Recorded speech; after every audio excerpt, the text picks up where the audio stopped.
As my family and I have worked through the grieving process, I've said all along what I've said time and again to others, that it may very well be that that process, by the time we get through it, closes the window on mounting a realistic campaign for president, that it might close.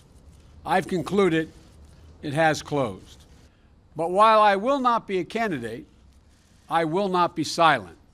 Our nation will be making a tragic mistake if we walk away or attempt to undo the Obama legacy. We cannot sustain the current levels of inequality that exist in this country.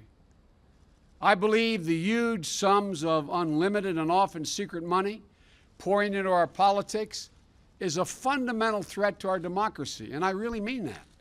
I think it's a fundamental threat because the middle class will never have a fighting chance in this country as long as just several hundred families, the wealthiest families, control the process.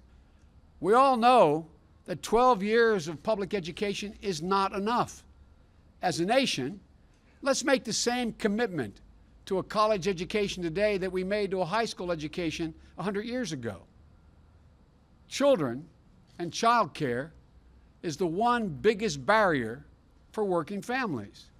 We need, as the President's proposed, to triple the child care tax credit.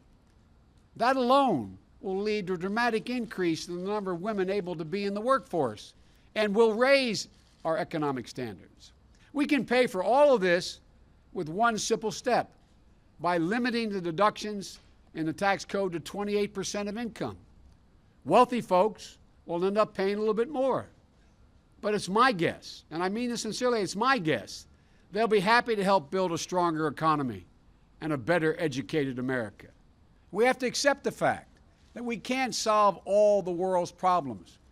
We can't solve many of them alone. The argument that we just have to do something when bad people do bad things isn't good enough.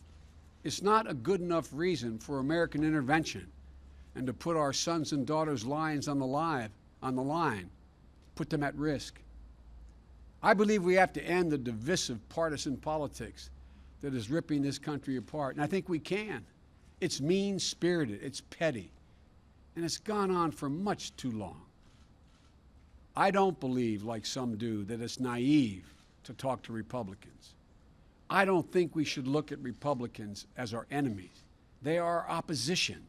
They're not our enemies. And for the sake of the country, we have to work together. If I could be anything, I would have wanted to be the president that ended cancer, because it's possible. I also believe we need to keep moving forward in the arc of this nation toward justice. The rights of the LGBT community, immigration reform, equal pay for women and protecting their safety from violence, rooting out institutional racism. At their core, every one of these things is about the same thing. It's about equality. It's about fairness. It's about respect. We have to be one America again. And at our core, I've always believed that what sets America apart from every other nation is that we, ordinary Americans, believe in possibilities, unlimited possibilities. We can do this.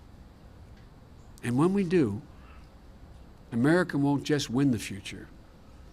We will own the finish line. Thank you for all being so gracious to Jill and me for the last 6 or 8 months and for our whole career, for that matter.